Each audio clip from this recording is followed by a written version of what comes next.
Yes, the world is changing, but in fact the most important part of that world isn't really, and that's the people. The most important thing that you can do in order to manage through the changing world is to understand the people that you're working with. And Facet will help you do that. There are other tools that are available, but Facet does it in a way that makes it very, very easy to understand the whole process and where you should be concentrating.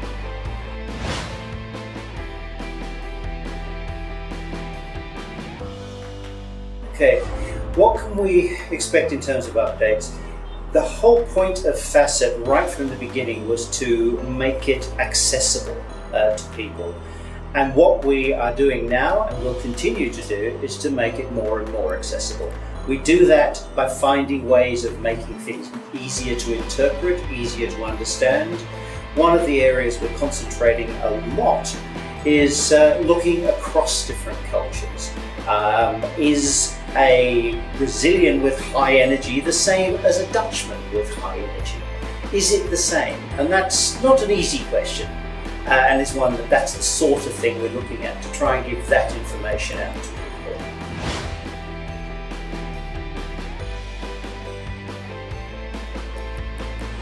Big data is a wonderful term, but unless you've got lots of data, it's meaningless.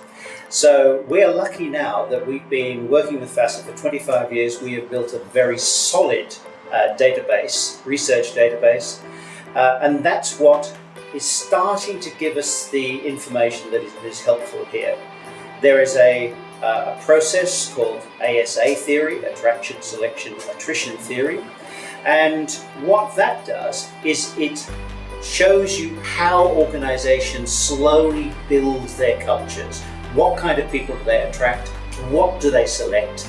And what sort of people fit then in? What happens to the ones who don't fit? And Facet can help you at each of those stages.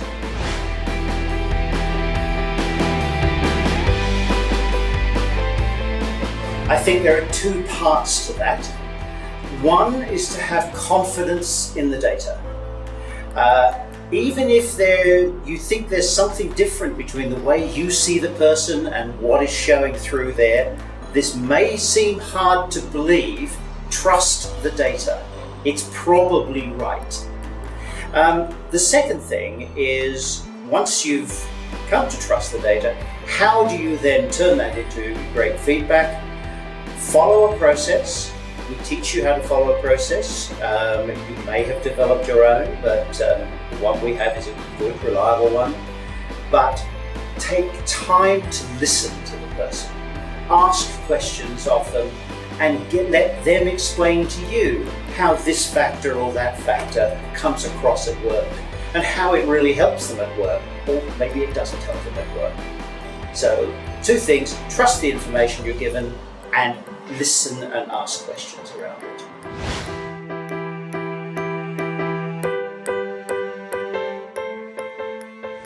Well, it still amazes me how people can think about development, can think about management, leadership, without looking at how personality can help you understand yourself and help you understand other people.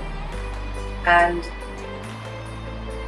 I'm amazed that programs never ever, that don't talk about that, about individual differences and how that will influence management, leadership, how you go about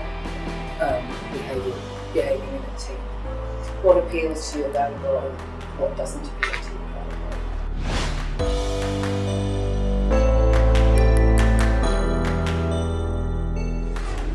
role. He's the data, I'm the people. Oh, okay. Okay, now we got it. I think that's a good question. How much is heart and how much is people? I can tell you that over the last 25 years, it's never the data that causes the problems. People can be really annoying when they don't do what the data suggests they should. And that's why I do enjoy diving into the information, pulling it apart, putting it back together again and seeing what it tells us. But of course, what matters in the end is how does that play out in real life? And that's actually the interesting bit. It's when somebody tells you that what your information suggested would happen actually happened. Or, as happens quite a lot, when you show somebody some output and they look at the words and they say, have you been talking to my wife?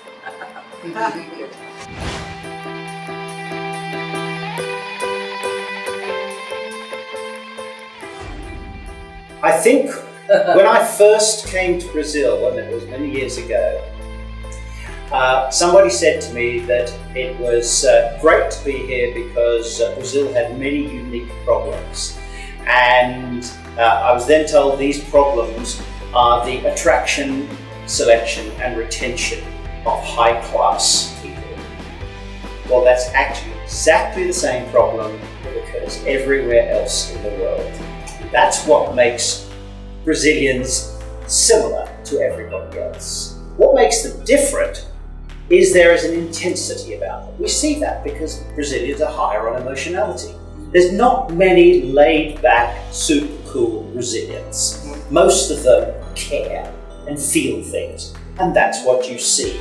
From outside, if you ask the rest of the world, they'll tell you Brazilians are. They're all over the place. Well, they're actually not, because they're quite high on control as well, so they're quite disciplined, quite respectful. They respect authority. But that emotionality kicks through, and that's what makes them interesting and fun to be with.